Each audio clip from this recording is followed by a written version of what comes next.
Hello, good morning. Have a nice day sa ating lahat, especially sa aking mga kapwa katindera, sa mga busy dyan na nagbabantay ng kanilang mga stores. So for this video pala, pupunta kami ng aking mga kasama sa Lake Cebu, South Cotabato, especially sa Seven Falls. Yun yung tourist spot dito sa atin. Libre lang pala ito ng kasama namin galing Dubai. So, he treat us and we're happy and we're glad na nilibre niya kami. Alam nyo kasi guys, or sa mga kapwa ko katindera, medyo malayo yung Lake Cebu from Coronadal. Madadaanan mo pa ang Banga, Sorala, then ang Lake Cebu. So, mga dalawang municipality pa yung dadaanan natin bago tayo makarating sa ating pupuntahan. Ito pala yung round ball ng Sorala, o di ba, napakaganda at napakalinis din ng kanilang munisipyo. So malapit na tayo sa ating destinasyon. Ito yung Lake Cebu. So sadyang napakalinis ng kanilang daanan at very green yung both sides ng kanilang highway. Alam nyo kasi mga kasari, dapat tayo mga tindera, nagliliwali din tayo pag minsan, nagbabakasyon, pumupunta sa ibang mga lugar, relaxing, unwinding, o diba? Hindi puro na lang yung nasa isip natin, yung mga paninda na lang natin.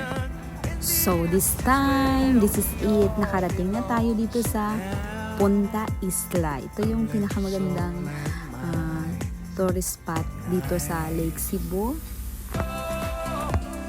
Look at their place, o diba, napakaganda at ang sarap ng pagkain nila dito, may malaking tilapia pa at yung mga souvenirs item nila. Pag pumasok ka dito, talagang ang dami ng pagpipilian at saka medyo pricey at saka may mura lang naman. Sadyang napakaganda ng kanilang lake. May mga artificial pa na water lilies, may mga boats at saka pwedeng kumain doon sa loob ng boat, sa floating boat nila.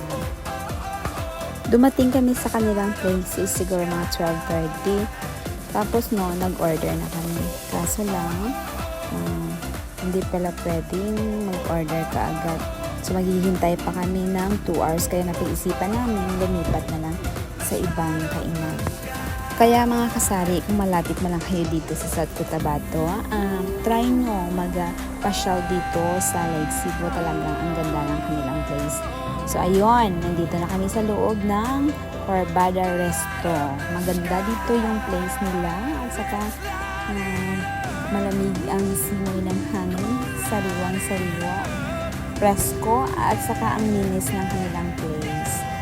So na-serve na yung pagkain namin. Gutom na ang lahat. It's time to eat. And we enjoy the food. Yung chicharong bulaklak nila ng tilapia.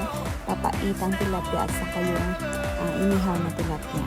It's time to go to other place na naman dito sa Seven Falls. Ito yung talagang pinuntahan namin dito. Talagang ang lawak, ang laki at ang taas na kanilang falls. Talagang mamamangha ka sa kanilang falls dahil ang taas-taas at yung mga dahon talagang gumagalaw dahil sa impact ng tubig ng falls. So, ayun guys, sana mga kapwa ko kasari, may time kayo, punta na kayo dito and talagang may-enjoy kayo. So, yung mga damit nila o yung mga batik-batik, yung parang hinalak ang kanilang mga tinitinda. And bago kami pauwi, yung kasama kong si Richie yung naglibre sa amin, may binili silang mga souvenirs item dahil babalik na sila sa Dubai. So ayun lang for this video. Salamat for watching and please subscribe my channel. Thank you so much. God bless everyone. Ingat po.